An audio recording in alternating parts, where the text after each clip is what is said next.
السلام عليكم ورحمة الله وبركاته.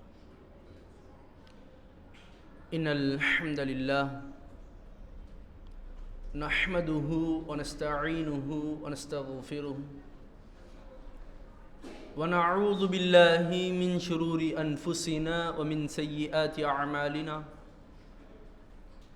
من يهده الله فلا مضل له ومن يضلل فلا هادي له.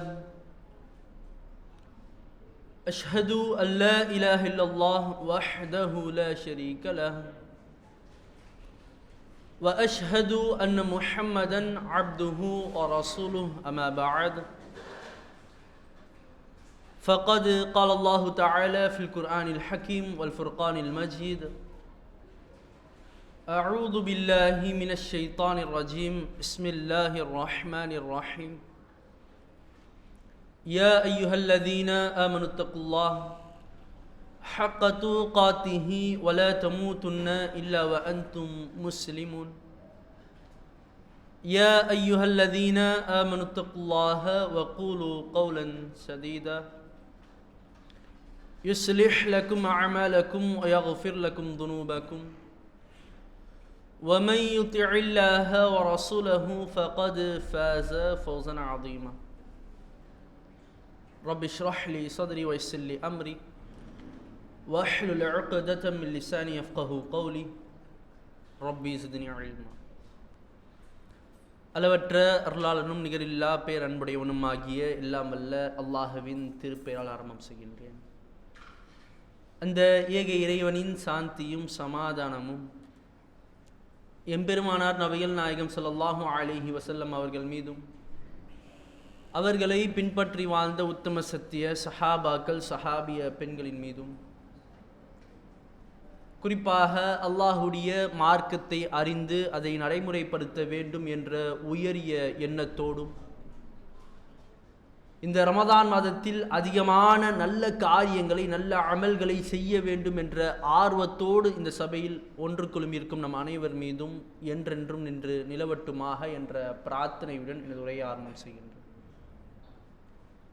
கண்ணியமிகுந்த எல்லாமல்ல அல்லாஹுவின் நல்லடியார்களே, சகோதரர்களே, சகோதரிகளே, தாய்மார்களே,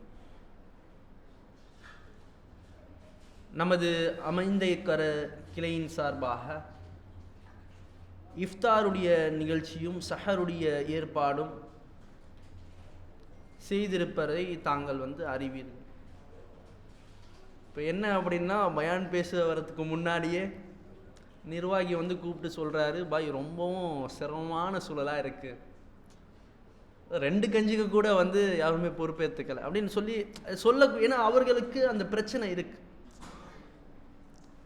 ஏன்னா எவ்வளவுதான் நிர்வாகிகள் அதற்காக உழைப்பு போட்டாலும் மக்கள் கொடுக்காதவரை ரொம்ப பெரிய சிரமமான ஒரு விஷயம்தான். காசே இல்லாமல் ஆனால் தினந்தோறும் நடத்தி தான் ஆகணும். அதில் ஒன்றுமே பண்ண முடியாதுல்ல. இஃப்தார் வைக்காமல் இருக்க முடியாதுல்ல. இப்போ வைத்து தான் ஆகணும். இப்போ அவர்களுக்கு ஒரு மிகப்பெரிய கிடைச்சிரும் வந்துடும். மக்கள் இந்த ரமதான் மாதத்தில் அதிகமாக கொடுக்கணும்னு ஆசைப்படுவாங்க. அது சூழல் வரலை. இப்போ தான் மாதம் ஆரம்பிச்சிருக்கு, இன்னும் அந்த வருமானம் வந்திருக்காது ஒரு சிலருக்கு. அப்போ கொடுக்கலான்னு நியத்து வச்சிருப்போம்.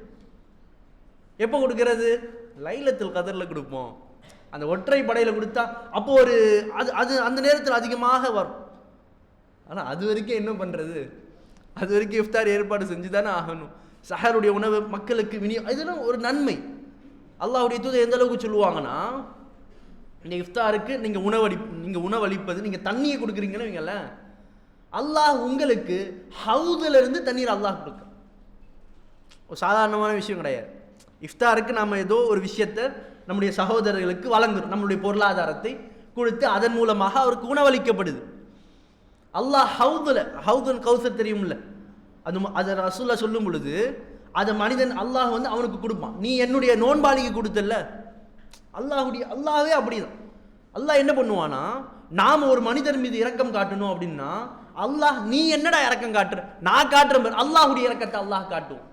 நாம் ஒரு மனிதரை மன்னிச்சோன்னு சொன்னா அல்லாஹ், நீ மன்னிக்கிறியா, அல்லாஹ்வுடைய மன்னிப்பு எப்படி இருக்கும் தெரியுமா? அல்லாஹ் மன்னிப்பான். ரசூலுல்லாஹ் அப்படியே சொல்லுவாங்க, நீங்க ஒரு மனிதரை மன்னிச்சீங்க அப்படின்னா அல்லாஹ் உங்களை மன்னிப்பான். ஒரு மனிதருக்கு இரக்கம் காட்டுனீங்கன்னு சொன்னா அல்லாஹ் உங்களுக்கு, அல்லாஹ் அப்படிதான். அப்போ அல்லாஹுடைய நோன்பாளிக்கு நாம் உணவு கொடுக்குறோம் அப்படின்னு சொன்னால் நாம் அந்த தண்ணீரை அருந்துக்கிறதுக்கு ஏதோ ஒரு அந்த இஃப்தார் ஏற்பாடு நம்ம ஏற்பாடு செய்கிறோம் அப்படின்னா நம்மால் நம்மளுடைய செல்வத்தால் அது கொடுக்கப்படுது அப்படின்னா அல்லாஹ் நாளை மறுமை நாளில் அந்த ஹவுதுடைய அந்த தண்ணீரை, இந்த ஹவுதுல் கௌசர்னு சொல்லக்கூடிய அந்த தண்ணீரை அல்லாஹ் கொடுப்பான். சொர்க்கத்துக்குள்ளே நுழையிற வரைக்கும் அவருக்கு தாகமே எடுக்காது அந்த மறுமை நாள். அப்போ அந்த நன்மைகளை பெற வேண்டும், அதுக்கு ஆசைலாம் இருக்குது, கொடுக்க தான் செய்வோம். சாதாரணமாக கொடுக்க யோசிக்கக்கூடியவர்கள் கூட இந்த ரமதான் மாதத்தில் அதிகமாக கொடுக்கணும்னு ஆசைப்படுவோம். கொஞ்சம் விரைவாக கொடுத்துட்டீங்கன்னு சொன்னால் நிர்வாகிகளுக்கும் என்ன அது ஒரு சிரமமாக இருக்காது. சரியா? இன்ஷா அல்லாஹ் அதை அதிகம் ஒரு கஞ்சி இல்லைனாலும் ஒரு நாளைக்கு இல்லைனாலும் ஒரு 8000 ரூபா வருதா, ஒரு பாதி செலவு, இல்லை என்னால் 1000 ரூபா முடியும், இல்லை என்னால் 500 ரூபா, நம்மளால் முடிந்த அந்த விஷயத்தை நாம் கொடுத்து அல்லாஹுடைய அருளை பெற வேண்டும் என்று கேட்டுக்கொண்டவனாக என்னுடைய உரையை ஆரம்பிக்கும். சரி, நேற்றைய தினம் 2 சம்பவங்களை பார்த்தோம். அபூபக்கர் சித்திக் ரலியல்லாஹு அன்ஹு ஆயிஷா ரலியல்லாஹு அன்ஹாவுடைய விஷயத்தில், அந்த மிஸ்தாஹ் ரலியல்லாஹு அன்ஹுடைய விஷயத்தில் எப்படி நடந்துக்கிட்டாங்க, எப்படி மன்னித்து விட்டாங்க அப்படின்ற செய்தியையும், அதுக்கு பிறகு ஹுதைஃபா ரலியல்லாஹு அன்ஹு அவருடைய தந்தையை கொலை செய்வதை கண் முன்னாடி பார்த்து எப்படி மன்னிச்சு விட்டாங்க அப்படின்றத பற்றி பார்த்தோம். இப்போ நாம் அதிகமாக மன்னித்து விடக்கூடியவர்களாக, அலட்சியம் செய்யக்கூடியவர்களாக இருக்கணும். ஏன்னா மனிதர்கள் தவறு செய்யக்கூடியவர்கள், அப்படி செய்யக்கூடிய அந்த தவறுகளை அலட்சியம் செய்ய வேண்டும். சரி, அடுத்து என்ன அப்படின்னா, அல்லாஹ் திருமறை குர்ஆனில் சூரத்து தௌபா, யாருக்கு தெரியும்ல, 9வது அத்தியாயம் சூரத்து தௌபா, அந்த அத்தியாயத்துக்கு ஏன் தௌபான்னு சொல்லி பேர் வந்துச்சு? தௌபான்னு சொன்ன என்னது அர்த்தம்? என்ன தௌபானா? பாவ மன்னிப்பு. எதற்காக அந்த அத்தியாயத்திற்கு தௌபான்னு சொல்லி பேர் வந்துச்சு தெரியுமா? இருக்காது, பெண்கள் சைடில் கேட்டால் தெரியும்னு நினைக்கிறேன். சரி, ஓகே, அல்ஹம்துலில்லாஹ். இப்போ அந்த அத்தியாயத்துக்கு எதற்காக பாவ மன்னிப்புன்னு பேர் வந்துச்சு அப்படின்னா, அல்லாஹ் 3 பேரை தீர்ப்பு ஒதுக்கி வைக்கப்பட்ட இந்த 3 நபர்களுக்காக, ஒரு சில சஹாபாக்களுக்காக அல்லாஹ் திருமறை குர்ஆன் வசனங்கள் மூலமாக அவர்களை மன்னித்தான் என்பதை அல்லாஹ் அதை தெளிவுபடுத்துகிறான். அதனால தான் அந்த அத்தியாயத்திற்கு தௌபான்னு சொல்லி பேர் வருது. சரி, யார் அந்த சஹாபாக்கள்? எதற்காக அல்லாஹ் மன்னித்தான்? என்ன செஞ்சாங்க? கஅப் இப்னு மாலிக்னு சொல்லக்கூடிய ஒரு நபித்தோழர். திரும்பவும் சொல்கிறேன், ஒரு கதை மாதிரி கேட்கக்கூடாது, நம்மளும் அங்கே இருக்கோம். அப்போ நம்மளுடைய அந்த சூழல், நான் என்ன செஞ்சுருப்பேன், அந்த சூழல் எனக்கு ஏற்பட்டுருந்துச்சுன்னா நான் என்ன பண்ணுவேன் அப்படி யோசிச்சு பார்க்கணும். சரியா? ஏன்னா அந்த சிந்தனை வரலை அப்படின்னு சொன்னால் எவ்வளவுதான் வரலாறுகளை பேசினாலும் அது ஒரு பயனுள்ளதாக அமையாது. சும்மா ஒரு வரலாறை கேட்டுட்டு போகணும், ஒரு கல்வியை கட்டுட்டு அப்படி போயிடும். அப்படி இருக்கக்கூடாது. நம்முடைய வாழ்க்கையை மாற்றணும். நம்ம செய்யக்கூடிய ஏதோ ஒரு தவறை நாம் திருத்திக் கொள்வதற்காக, நம்முடைய ஈமானை அதிகப்படுத்துவதற்காக தான் இந்த வரலாறுகள் சொல்லப்படுது. சரியா? இப்போ கஅப் இப்னு மாலிக் ரலியல்லாஹு அன்ஹு அவனுடைய மகன் கிட்ட சொல்றாரு, இந்த மாதிரி அல்லாஹுடைய தூதர் கலந்து கொண்ட எல்லா போர்க்களத்திலையும் நான் கலந்துக்கிட்டேன், 2 போர்க்களத்தை தவிர. ஒன்று பத்ருடைய போர். ஏன் பத்ருடைய போரில் கலந்துக்கல அப்படின்னா, ரசூல்லா ஒரு வியாபார கூட்டத்தை மறிப்பதற்காக, அபூ சுஃபியானுடைய அந்த வியாபார கூட்டத்தை மறிப்பதற்காக ரசூல்லா போகிறாங்க. போருன்னு சொல்லி போகல, அதனால ரசூல்லா எல்லாரையும் அழைத்து கொண்டு போகல. இப்போ யதார்த்தமாக அங்கே ஒரு போகல் நிகழ்ந்து விடுது, அதனால் என்னால் கலந்துக்க முடியல. அதற்கு பிறகு தபூக்குடைய யுத்தம். இந்த தபூக்குடைய யுத்தத்தில் இவர் கலந்துக்கல். அவருடைய மகன்கிட்ட சொல்கிறாரு, அந்த யுத்தத்துக்கு கலந்து கொள்ளாததுக்கு என்கிட்ட எந்த ரீசனும் கிடையாது, எந்த வேலிட் ரீசனும் கிடையாது, எந்த காரணமும் கிடையாது. ஏன்னா எப்பையும் போல இல்லாமல் அந்த யுத்தத்துக்கு அல்லாஹுடைய தூதர் அழைக்கும் பொழுது என்கிட்ட எந்த நேரத்திலும் 2 ஒட்டகம் ஒரே நேரத்தில் இருந்ததே கிடையாது. ஆனால் அந்த நேரத்தில், அந்த சமயத்தில் 2 ஒட்டகம் ஒரே சமயத்தில் இருந்துச்சு. ரசூலா யுத்தத்துக்கு அழைப்பாங்க. மற்ற யுத்தத்துக்கெல்லாம் அழைக்கும் பொழுது, பொதுவாக அல்லாஹுடைய தூதர் யுத்தத்துக்கு அழைக்கும் பொழுது போருன்னு சொல்லி அழைக்க மாட்டாங்க. ஏதோ ஒரு இடத்துக்கு போகிறோம் அப்படின்ற மாதிரி ரசூலா அழைத்து, ஏன்னா அந்த செய்தி வெளியே போயிடும்ல, அந்த போருடைய அந்த யுக்தி, அந்த பிளான்லாம் வெளியே போயிடும். அதுக்காக ரசூலா சொல்ல மாட்டாங்க, இந்த இடத்த நோக்கி போகிறோன்னு ரசூலா சொல்லி அழைத்து கொண்டு போவாங்க. ஆனால் தபூக்குடைய யுத்தம் அப்படி கிடையாது. ரொம்ப சிரமமான யுத்தம். தபூக்குடைய யுத்தத்துக்கு வேற ஒரு பேர் என்ன? சிரமமான காலகட்டத்தில் ஏற்பட்ட ஒரு யுத்தம், ஏற்பட்ட ஒரு போர்க்களம். அப்போ அந்த தபூக்குடைய யுத்தத்துக்கு ரசூலா நேரடியாக சொன்னாங்க, நாம் இப்படி யுத்தம் செய்ய போகிறோம், இந்த சைடு இத்தனை நபி தோழர்கள், இந்த பக்கம் இத்தனை நபி தோழர்கள். ரசூலா எல்லாத்தையும் பகிரங்கமாக சொல்கிறாங்க, சொல்லி தான் ஆகணும். ஏன்னா ரோம் தேசத்தை நோக்கி எதிர்த்து ரசூலா போர் செய்ய போகிறாங்க. அதிகமான மக்கள் செல்வம் வந்து ரசூலாவுக்கு தேவைப்படுது. அப்போ ரசூலா வெளிப்படையாக சொல்லிடுறாங்க. இப்போ சஹாபாக்கள் அந்த போருக்கு ஆயத்தமாகறாங்க, தயாராக ஆரம்பிக்கிறாங்க. இப்போ கஅப் இப்னு மாலிக் ரலியல்லாஹு அன்ஹு அந்த சந்தைக்கு போகிறாரு, போருடைய கவசங்கள் அதெல்லாம் வாங்குறதுக்காக அவரும் போகிறாரு. ஆனால் என்ன ஆகுது அப்படின்னா, நம்மளால் நினச்ச நம்மக்கிட்ட காசு இருக்குது, பொருளாதாரம் இருக்குது, நினச்சா எப்போ வேணாலும் வாங்கிக்கலாமே அப்படின்னு சொல்லிட்டு கொஞ்சம் தள்ளி போடுறாரு. அப்புறம் பார்த்துக்கலாம், நம்ம தள்ளி போடுவோம்ல, யதார்த்தமாக நமக்கு ஏற்படும்ல, அப்புறம் பார்த்துக்கலாம், அப்புறம் செஞ்சுக்கலாம். ஃபஜர்லலாம் ரொம்ப ஆகும் நம்ம மக்களுக்கு. ஃபஜருடைய தொழுகை அலாரம் அடிக்கும். இப்போ சஹருக்கே ஏற்படும். இப்போ சஹருக்கு முழிக்கிறோம்ல, அப்போ என்ன ஆகும் அப்படின்னா 3 மணிக்கு அலாரம் வைப்பார். 3 மணிக்கு அலாரம் அடிக்கும். சரி, வீட்டில் பெண்கள் தான் உணவை நம்ம என்ன உணவாக ஏற்பாடு பண்ண போகிறோம், அவங்கள எழுப்பி விட்டுட்டு இவர் படுத்து தூங்கிடுவார். கொஞ்சம் நேரம் கழிச்சு நமக்கு இன்னும் டைம் இருக்குல்ல, 5:15 வரைக்கும் டைம் இருக்குது, கொஞ்சம் நேரம் அப்படியே கொஞ்சம் நேரம் போகும். 3:30 மணிக்கு ஒரு அலாரம் அடிக்கும். இன்னும் டைம் இருக்குப்பா, படுத்து தூங்கு. வீட்டில் கத்துவாங்க, டைம் ஆகிடுச்சுப்பா, டைம் ஆகிடுச்சு, 4:30 மணி ஆகிடுச்சு, 4:30 மணி ஆகிடுச்சு, அதெல்லாம் டைம் இருக்குது. கடைசியில் எழுந்து விருன்னு பல்ல வளக்கியும் வளர்க்காமலாம் அப்படி சாப்பாடு எடுத்து உள்ளே போடு. ஃபஜ்ருடைய தொழுகைக்கு ரொம்ப இந்த நோம்பு டைமில் என்ன பண்ணுவாங்கன்னா, பள்ளிவாசலில் கொஞ்சம் ஃபஜ்ருடைய டைமு கொஞ்சம் பக்கத்தில் இந்த பாங்குக்கும் இக்காமத்துக்கும் கொஞ்சம் இடைவெளி தான் வைப்பாங்க. எப்பயும் போல் வந்து வைக்க மாட்டாங்க. என்ன அப்படின்னா, சாப்பிட்டுட்டு உடனே வந்து தொழுதுட்டு அவங்க போய் ரெஸ்ட் எடுக்கிறதுனா, வேலையை பார்க்குறதுனா பண்ணிக்கிட்டோம் அப்படின்ற மாதிரி நிர்வாகிகள்லாம் மஷூரா செஞ்சு அது பண்ணுவாங்க. 15 நிமிஷம் தான் இருக்கும்னு வைங்களேன் அதிகபட்சம். அப்படி இருக்கும் பொழுது சாப்பிட்டு முடிச்சிடுவார். 15 நிமிஷம் இருக்குல்ல, ஒது செஞ்சாருன்னா 5 நிமிஷம் போயிடும், எழுந்து நடந்து போகிறாருன்னா 5 நிமிஷம் போயிடும்.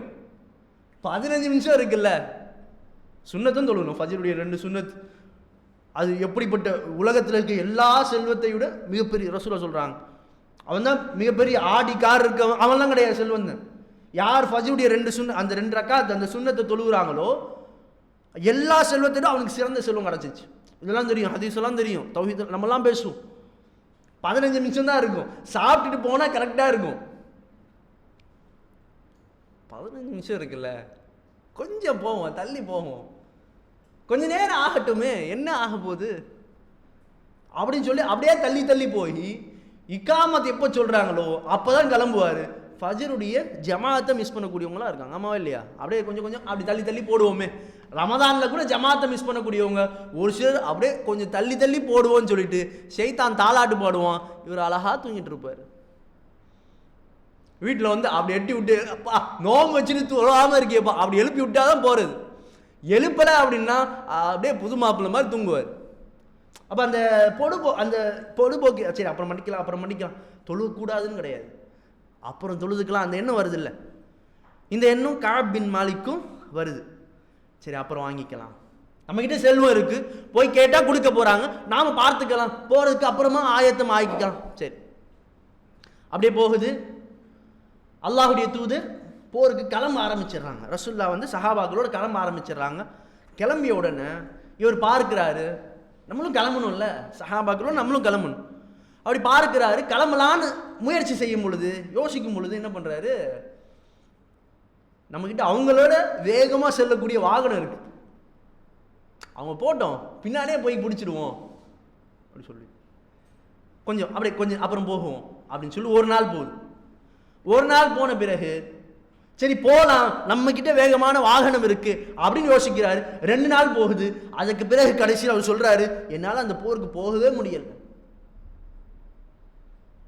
தெரிஞ்சிருது என்ன ரசூல்லா என்னை பத்தி கேட்பாங்கல்ல, ரசூல்லா கஅப் எங்கன்னு கேட்பாங்கல்ல, நான் என்ன பதில் சொல்லுவேன்? கஅப் பின் மாலிக் யோசிக்கிறாரு, போக முடியாது, இதுக்கு மேல போக முடியாது. ரசூல்லா போரெல்லாம் முடிஞ்சிருது. ரசூல்லா திரும்பி வராங்க, கஅப் எங்கன்னு சொல்லி ரசூல்லா கேட்பாங்க. அப்ப கஅப் எங்க, கஅபை காணுமே அப்படின்னு ரசூல்லா கேட்கும் பொழுது ஒரு சில குலத்தார்கள் என்ன பண்ணுவாங்க, அவர் என்ன புது ஆடையை போட்டுட்டு மினுக்கிக்கிட்டு அவருக்கு அதுக்கே நேரம் வந்து சரியா இருக்கு, போருக்குலாம் வரல. யோசிச்சு பாருங்க, இப்படி ஒருத்தர் வந்து ஒருத்தருடைய இந்த மாதிரி வரல, அவர் புது ஆடையை போட்டு மினிக்கிட்டு இருக்காரு, அவர் வரல அப்படின்னு சொல்றாரு. அந்த ஹதீஸ்ல அப்படியே வரும், புது ஆடையை போட்டுட்டு அவர் அதுலயே மிகைத்து போயிருக்காரு, வரமாட்டாரு, வந்திருக்க மாட்டாரு. அப்படி சொன்ன உடனே முஆத் இப்னு ஜபல் ரலியல்லாஹு அன்ஹு, என்னப்பா பேசுற, இப்படி ஒரு பொய்ய பேசுறியே, அவரை நம்ம நல்லவராக மட்டும்தான் பார்த்தோம் அப்படி சொல்றாரு. இது ஒரு சாதாரணமான விஷயம் கிடையாது. நம்ம மக்கள்கிட்ட சொன்னா, நம்ம முன்னாடி யாராவது சொல்லிட்டாங்கன்னா அவர் வந்து இப்படி இது பண்ணிட்டு இருக்காரு, போருக்கு வரல அப்படின்னு சொன்னா, என்ன நான் தான் முன்னாடியே சொன்னல, அவர் சும்மா வேடம் போட்டுட்டு இருக்காரு, அவர் ரொம்ப மோசமான, உங்களுக்கு இப்போதான் தெரியுது பார்த்தீங்களா, நான் எப்போத்துலேருந்து சொல்லிட்டு இருந்தேன். ஒருத்தருடைய குறையை பற்றி பேசணும்னா, ஒரு பள்ளிவாசலுக்கு ஒருத்தர் வந்து ஒரு 50,000 ரூபா கொடுத்துட்டாரு டொனேஷன், பள்ளிவாசல் கட்டுமானம் பண்ணிக்கலாம். அவனா கொடுத்தான்? அவன் கஞ்சனாச்சு, அவன் எப்படி கொடுத்தான்? வீட்டில் ஏதோ பிரச்சனையாக இருக்கும், அங்கே கொடுக்க வேண்டியது இங்கே வந்து கொடுத்துட்டாரு. இப்படி ஒரு நன்மையை பற்றி பேசப்பட்டா அது ஏற்காத நபர்கள் தான் அதிகமாக இருக்கு, எல்லாரும் சொல்லலை, அதை ஏற்றுக்க முடியல. இப்போ அங்கே சொல்லப்படுது, உடனே ஒரு சஹாபி பதில் சொல்றாரு, இப்படியெல்லாம் பேசாத, காபுக்கு ஏதோ ஒரு காரணம் இருக்கும், அவர் நல்லவராக தான் நான் பார்த்துருக்கேன். ரசூலுல்லாஹ் திரும்பி வராங்கன்னு கஅப் பின் மாலிக்கு இந்த செய்தி கிடைச்சிருது.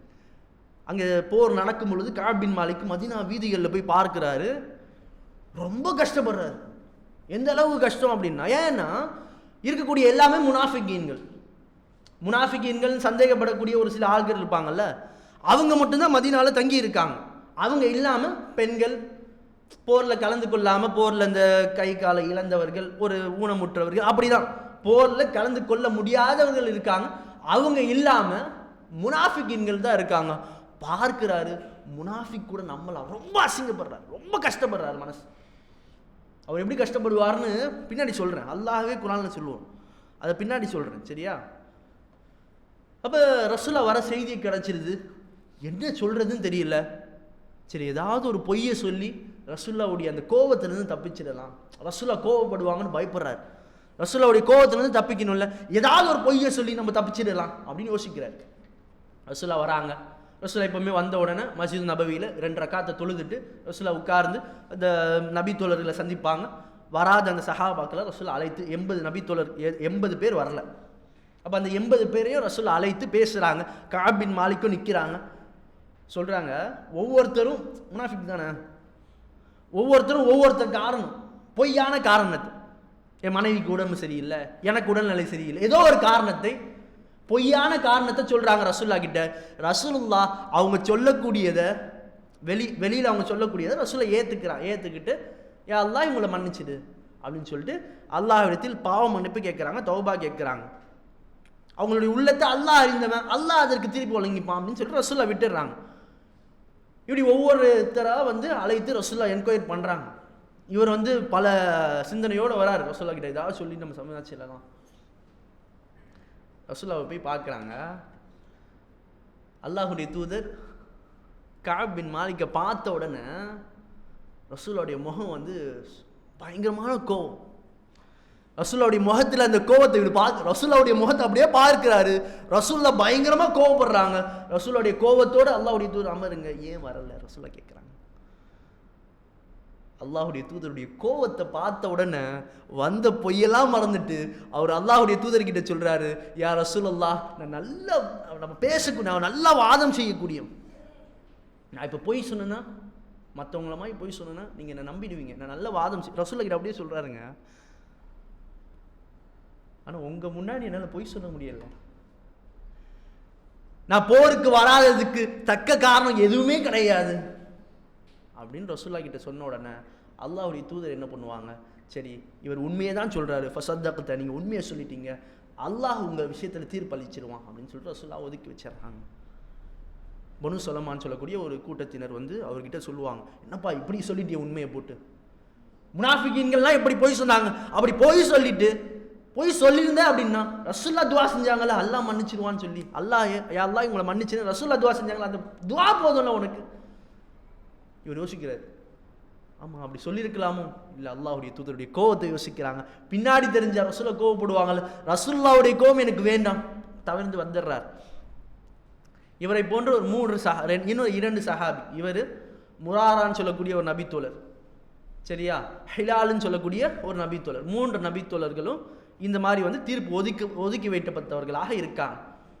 3 பேருக்கும் தக்க காரணம் இல்லாமல் ரசூலுல்லாஹ் வந்து அல்லாஹ்விடத்தில் தீர்ப்பு ஒப்படைச்சிடுறாங்க. இனிமே தான் விஷயம். இப்போ இவர்களுடைய கவலை எப்படி இருக்குன்னா, ரசூலுல்லாஹ் என்ன பண்ணிடுறாங்க, யாருமே இவங்க 3 பேர்கிட்ட பேசக்கூடாது, அல்லாஹ்வுடைய தீர்ப்பு வரும் வரை யாருமே இந்த 3 பேர்கிட்ட பேசக்கூடாது, எந்த பேச்சு வழக்கம் வச்சுக்கூடாது. யாருமே சொன்னால் குடும்பத்தினரும் அவங்க நண்பர்கள் யாருமே பேசக்கூடாது. மதீனாவில் யாருமே இவரிடத்தில் பேசவே இல்லை. எத்தனை நாளும் தெரியாது, எத்தனை நாட்கள் ரசூலுல்லாஹ் சொல்லலை. இவங்க கிட்ட அல்லாஹ்விடத்திலிருந்து தீர்ப்பு வரும் வரை யாருமே பேசக்கூடாது. இந்த தண்டனையை ஏற்றுக்கிறாங்க. பேசலன்னா எப்படிங்க இருக்கும்? வீட்டில் மனைவி பேசலை, பிள்ளைங்க பேசலை, உறவினர் பேசலை, தாய் பேசலை, தந்தை யாருமே பேசலை, வெளியே போகிறாங்க. ரசூலுல்லாஹ் கிட்ட சொல்லாம், அவர் சொல்லுவார், இவ்வளோ கஷ்டப்பட்டுருப்பாரு பாருங்க, வெளியே போய் சொல்லுவார். ரசூலுல்லாஹ் 2 நபித்தோழர்களும் அழுதவர்களாக வீட்டில் இருப்பாங்க, மற்ற 2 பேரும். கஅப் பின் மாலிக் மட்டும் பள்ளிவாசலுக்கு போவார், பார்த்துக்கலாம் என்னதான். ரசூலுல்லாஹ் கிட்ட போய் சலாம் சொல்லுவார். சலாம் சொல்லிட்டு அவர் சொல்கிறார் அந்த ஹதீஸில், அந்த ஹதீஸ் அப்படியே புகாரியில் வரக்கூடிய ஹதீஸு, ரசூலுல்லாஹ்வுடைய உததையே நான் பார்த்துட்டே இருப்பேன், கொஞ்சம் அசைச்சி சலாமுக்கு பதில் சொல்கிறாங்களா அப்படின்னு நான் ரசூலுல்லாஹ் உததையே பார்த்துட்டு இருப்பார். ரசூலுல்லாஹ் சத்தமாக சொல்லுன்னா கூட வலைக்கும் ஸலாம் அப்படி உதத அசையும்ல, அந்த அசைவை கூட நான் பார்த்துட்டு இருப்பேன். ரசூலுல்லாஹ் எனக்கு பதில் சலாம் சொல்ல மாட்டாங்க. நான் தொழுதுட்டு இருப்பேன், தொழுதுட்டு இருக்கும் பொழுது அல்லாஹ்வுடைய தூதர் அமர்ந்து இருப்பாங்க. ரசூலுல்லாஹ் அப்படியே ஊரக்கண்ணால பார்ப்பாராம்.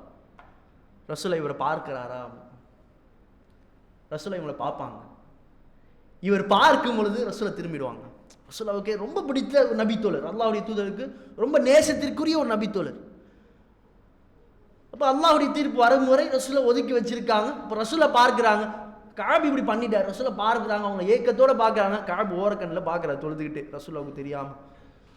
இவர் திரும்பி பார்க்கும் பொழுது ரசூலுல்லாஹ் வேறு பக்கமாக திரும்பி இருப்பாங்க. அல்லாஹ் குர்ஆனில் சொல்லுவான் இவங்க எவ்வளோ கஷ்டப்பட்டாங்கன்னு. உலகம் ரொம்ப விசாலமாக இருந்துச்சு, பூமி ரொம்ப விசாலமாக இருக்கு, ஆனால் அவங்களுக்கு ரொம்ப சுருங்கிடுச்சு. அவங்களுடைய உள்ளத்தில் அந்த கவலையினால இந்த பூமி ரொம்ப சுருக்கமானதாக, ரொம்ப நெருக்கடியை சந்திச்சிச்சு.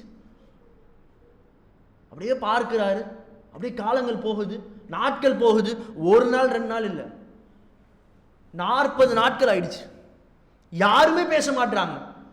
இவருக்கு ரொம்ப பிடிச்ச ஒரு நபித்தோழர், இவருடைய சித்தப்பாவுடைய மகன், இவருடைய வீட்டுக்கும் அவருடைய வீட்டுக்கும் ஒரு தூண் தான் வந்து, ஒரு செவுறு தான் வந்து தடையாக இருக்கும். அந்த மாதிரி ஒரு நபி அந்த இடம். இவர் அந்த செவுறு மேலே ஏறி நின்று அவர் அழைத்து பேசுகிறாரு. என்னப்பா நான் நல்லவன் தெரியாதா உங்களுக்கு? நான் அல்லாஹ்வுடைய தூதரையும் அல்லாஹையும் நேசிக்கிறேன்னு உங்களுக்கு தெரியாதா? ஏன்பா என்கிட்ட பேச மாட்டீங்க? அவர் பதிலே சொல்ல மாட்டார். இவர் ரொம்ப நேசிப்பார். நான் அல்லாஹ்வுக்கு பிறகு, அல்லாஹ்வுடைய தூதருக்கு பிறகு உங்களை தான் நேசிக்கிறேன், என்கிட்ட கொஞ்சம் பேசுங்கல்ல. ஏங்குவார், அவர் பதில் சொல்ல மாட்டார். 3வது முறை பேசுவார். வல்லாஹு வரசூலு ஆலம், அல்லாஹ்வுக்கும் அவனுடைய தூதரும் நன்கறிந்தவர் அப்படின்னு அவர் சொல்லுவார். இவர் அழுதவராக அந்த செவர்லேருந்து அப்படியே கீழே தடுமாறி வருவார். அப்படியே அழுதுகிட்டு என்ன செய்யறதுன்னு தெரியல. 40 நாட்கள் முடியுது. அல்லாஹ்வுடைய தூதர் சொல்றாங்க மனைவி விட்டும் விலகி இருக்கணும். ஒரு சஹாபி வந்து சொல்றாரு, இந்த மாதிரி மனைவியை விட்டு விலகி இருக்க சொல்லி ரசூலுல்லாஹ் சொல்லிட்டாங்க. உடனே என்னதுமா சொல்றாரு, நான் தலாக் விடணுமா இல்லை அவங்க வீட்டுக்கு அனுப்பிடணுமா? அந்த நபித்தோழர் சொல்லுவார், இல்லை தலாக்கெல்லாம் விட வேணாம், நீங்கள் விலகி இருங்கன்னு தான் ரசூலுல்லாஹ் சொன்னாங்க. அப்படி விலகி நீங்கள் உங்கள் வீட்டுக்கு, உங்கள் அம்மா வீட்டுக்கு போயிடுங்கன்னு அனுப்பி வச்சிருவார். இந்த சமயத்தில் ஒரு வியாபார கூட்டம் வருது மதீனாவுக்கு. வந்து அந்த நேரத்தில் ரொம்ப முக்கியமான விஷயம் நல்லா கவனிக்கணும். இந்த இடத்துல நான் இருந்தேன்னா என்ன செஞ்சுருப்பேன்? ஒரு வியாபார கூட்டம் வராங்க, ஒரு கடிதத்தோடு வராங்க. ஐன கஅப் பின் மாலிக் எங்க? அவரை நாங்கள் பார்க்கணும், கேட்டுக்கிட்டே இருக்காங்க. மக்கள் எல்லாம் கை காட்டுறாங்க. கஅப் பின் மாலிக் கிட்ட வந்து ஒரு கடிதத்தை கொடுக்குறாங்க. கடிதத்தை திறந்து படித்தா பக்கத்து நாட்டுடைய அரசர், ஒரு கடிதம், கிறிஸ்தவ அரசர், சரியா, ஒரு கடிதம் எழுதுறாங்க. உன்னுடைய தோழர் உன்னை கைவிட்டுட்டார் போலையே, முஹம்மது நபி உங்களை கைவிட்டுட்டார் போலையே, ஊரே உங்களை ஒதுக்கி வச்சிருக்காங்க போலையே, நீங்கள் எங்கள் நாட்டுக்கு வந்துடுங்க, கிறிஸ்தவராக மாறிடுங்க, என்னுடைய ஆட்சியில் ஒரு பங்கை கொடுக்க. யோசிச்சு பாருங்க. ஆட்சியில ஒரு பங்கு கொடுக்கிறேன், சொத்துக்காக அடித்து கொள்ளக்கூடிய முஸ்லிம்களை பார்த்து கேட்க, சொத்துக்காக அண்ணன் தம்பிக்கு அடிச்சுக்கிறான், தங்கையை பார்த்து இவன் பேசுகிறான், தங்கை அக்கா வந்து அண்ணனை பார்த்து தந்தையை பார்த்து பேசுறாங்க. இஸ்லாமிய ஷரியத்துல எனக்கு வேண்டாம், எனக்கு சமமா பிரிச்சு கொடுக்கணும். பெரிய பிரச்சனையே நடக்குங்க. அந்த ஒரு சொத்துக்காக, ஒரு செல்வத்திற்காக, ஒரு சின்ன அமௌண்ட்டுக்காக இவ்வளோ சண்டை நடக்கு. ஆட்சியை தரேன்னு சொல்ற, ஆட்சியில பாதியை கொடுக்குற, என் கூட உட்கார வைக்கிறோம் ஒன்று என்ன, எல்லாம் உன்னை ஒதுக்கி வச்சாச்சு. நீ நம்பின, நீ உயிருக்கும் மேலாக நேசிச்ச உன்னுடைய நபி உன்னை ஒதுக்கி வச்சுட்டாரு. நான் உனக்கு இடத்தை தரேன், நான் உனக்கு ஆட்சியை தரேன், என் கூட வந்துடு, கிறிஸ்தவரா மாறிடு. நீ ரொம்ப வளமிக்க இளைஞராக இருந்தார், ரொம்ப பலமிக்கவராக இருந்தார், என் கூட வந்திருப்பா, என் கூட ஆட்சி செய். கடிதத்தில் பார்த்துட்டார். பார்த்த உடனே காபின் மாலிக் அழ ஆரம்பிக்கிறார். எதிரிகள் எல்லாம் என்னை விலை பேசுற அளவுக்கு நான் ரொம்ப கேவலமா போயிட்டேனா? நம்ம இருந்தோம்னா என்ன பண்ணிருப்போம்? யோசிச்சு பாருங்க. எல்லாரும் ஒதுக்கி வைக்கிறாங்க, நான் நபின்னு பேசினேன், அந்த நபி என்ன ஒதுக்கிட்டாரு, யாருமே பேச மாட்டாங்க. அந்த முனாஃபிக் செய்யாதே என்ன செஞ்சிட்டேன், அவன் பொய் சொல்லி தப்பிச்சிட்டு இருக்கான். உண்மையை நான் சொல்லிட்டேன்ல, என்னை ஏத்துக்கலாமா கூடாதா? அவங்க கிட்டலாம் நல்லா பேசுறாங்க நபி ரசூல், அவங்க கிட்டலாம் பேசிட்டு தான் இருந்தாங்க, இவங்கள தான் ஒதுக்கி வச்சிருந்தாங்க. இப்போ பொய் சொன்னவங்க கிட்டலாம் ரசூலா பேசுறாங்க, எல்லா நபி தோழர்களும் பேசுறாங்க, என்ன ஒதுக்கி யாருமே பேச மாட்டாங்க. வியாபாரத்துக்கு போனால் யாரும் பேச மாட்டாங்க, ஒரு சட்டை வாங்க போனா யாரும் பேச மாட்டாங்க. வியாபாரம் கிடையாது, பேச கிடையாது, எந்த பேச்சு இல்லைன்னா எப்படி இருப்பான் மனுஷன்? தனியாக நம்ம பேசிக்கிட்டே இருக்கோம், யாருமே பதில் சொல்லல, எப்படி இருக்கும்? கொஞ்சம் சிந்திச்சு பாருங்க. வெளியே போகிறோம், நம்ம தாய்கிட்ட பேசுகிறோம், தாய் பேசல, தந்தை கிட்ட பேசுகிறோம், தந்தை பேசல, மனைவி கிட்ட பேசுகிறோம், மனைவி பேசல, வெளியே போனால் யாருமே பேசல, காபு ஒருத்தர் இருக்காருன்னே தெரியல, அப்படின்ற மாதிரி இருந்தா வாழ்க்கையில் அவர் சொல்றாரு, வாழ்க்கையே இல்லாத மாதிரி இருந்துச்சு. எத்தனை நாட்கள் இன்னும் தெரியாது, அல்லாஹ்வுடைய தீர்ப்பு எப்போ வரும் தெரியாது. ரசூலுல்லாஹ் சொல்லல, 40 நாள் கழிஞ்சிருச்சு. மனைவியையும் ரசூலுல்லாஹ் விலகி இருக்க சொல்றாங்க, மனைவி வீட்டுக்கு போயாச்சு, இன்னும் 10 நாள் கழியுது, 50 நாட்கள் முடியுது. வெளியே போகவே கஷ்டம், வீட்டிலேயே ஃபஜ்ர தொழுகிறார். வீட்டில் ஃபஜ்ர் தொழுகையை நிறைவேற்றி இருக்கும் பொழுது ரசூலுல்லாஹ் வந்து என்ன பண்ணுறாங்க, ஒரு அறிவிப்பாளர் சொல்லி ஒரு மலையின் மீது ஏற சொல்லி அந்த அறிவிப்பாளர் அறிவிக்கிறாரு, அல்லாஹ்வுடைய தூதருக்கு இறங்கிய அந்த திருமறை குர்ஆன் வசனம் சூரத்து தௌபாவுடைய 117வது வசனத்தை எடுத்து பாருங்கள், வீட்டில் போய் படிங்க. நம்முடைய அந்த ஜமாத்துடைய ஆப் இருக்குல்ல, அந்த ஆப்பை எடுத்து இந்த 9வது அத்தியாயத்துடைய 117, 118 அந்த 2 வசனத்தையும் எடுத்து படிச்சிங்க அப்படின்னா அதுக்கு கீழேயே வந்து அந்த ஹதீஸுடைய ரெஃபரன்ஸும் கொடுத்துருப்பாங்க. அந்த ஹதீஸ் எங்கே இருக்குது புகாரியில் அப்படின்னு சொல்லிட்டு அந்த ஹதீஸையும் கொடுத்துருப்பாங்க. அதை எடுத்து படிங்க, கண் கலங்காமல் இருக்க மாட்டீங்க.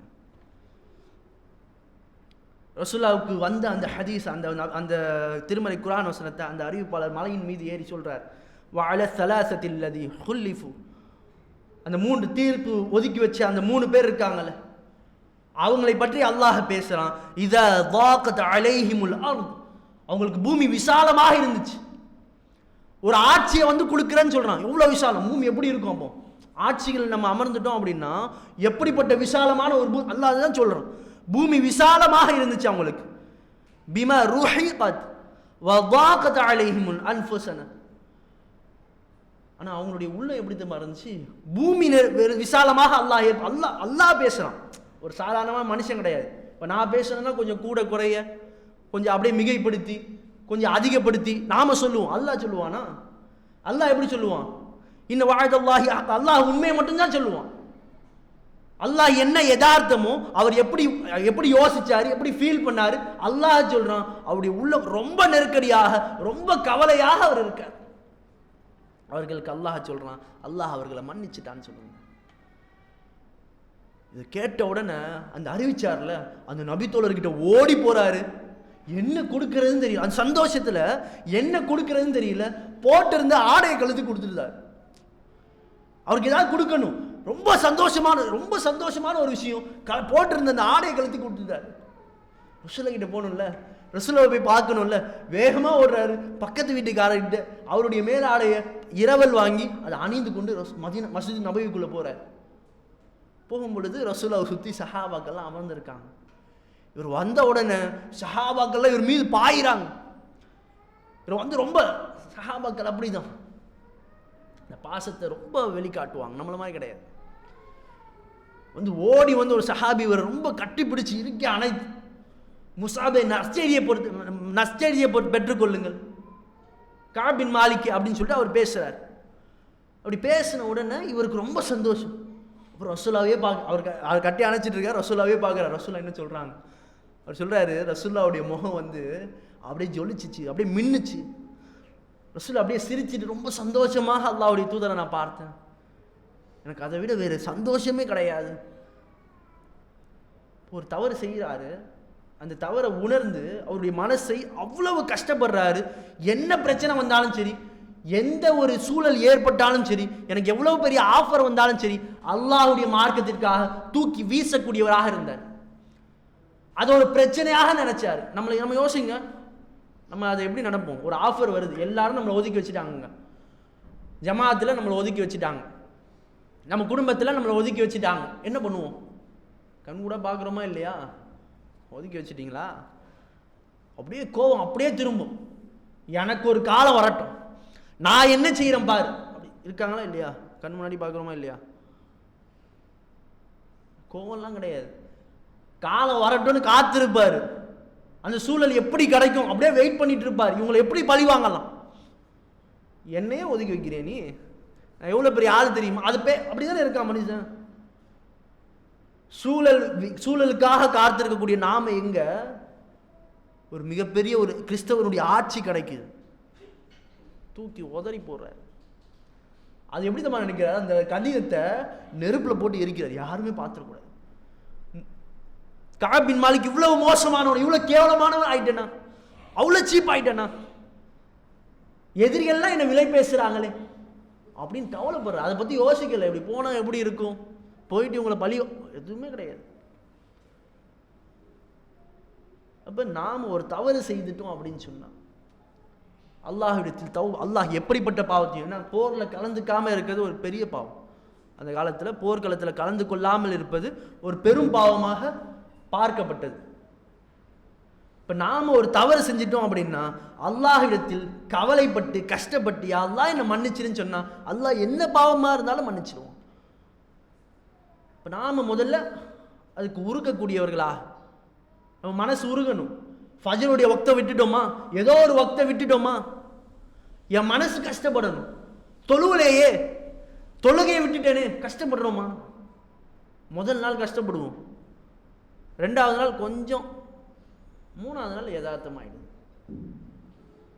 ஒரு தவறு செஞ்சிட்டோம் அப்படின்னு சொன்னா நம்முடைய உள்ளம் நம்மளை உறுத்தணும், அல்லாஹ்விடத்தில் தௌபா செய்யணும், திரும்ப அந்த தவறின் பக்கம் போகவே கூடாது. அப்படிதான் மனுஷன் இருக்கணும், அப்படிதான் நாம இருக்கணும். இதான் இந்த வரலாறுல இருந்து நமக்கு கிடைக்கக்கூடிய ஒரு படிப்பினை. என்ன சூழல் ஏற்பட்டால் அல்லாஹ் எப்படி சோதிச்சாலும் சரி, ஒரு தப்பு செஞ்சிட்டோம், உண்மையை ஒத்துக்கிட்டோம், அல்லாஹ் பெரிய ஒரு அடியை கொடுக்கிறான். அல்லாஹ்விற்காக பொறுமையா இருந்தீங்கன்னா அல்லாஹ் என்ன பண்ணும்? அல்லாஹ்வுடைய பாவ மன்னிப்பு கிடைக்கிறத விட வேற என்னங்க பெரிய விஷயம் கிடைக்கும்? நாம செய்யக்கூடிய தவறுகளுக்காக இந்த ரமதான் மாதத்தில் அதிகமாக தௌபா செய்யக்கூடியவர்களாக அல்லாஹ்விடத்தில் பாவ மன்னிப்பு அல்லாஹ்விடத்தில் கேட்காம வேற யார்கிட்ட கேட்க போறோம்? அல்லாஹ்விடத்தில் அழுது புரண்டு யா அல்லாஹ் நான் இப்படி தப்பு செஞ்சுட்டேன், பாவ மன்னிப்பு கேட்கக்கூடியவர்களாக இருக்கணும்.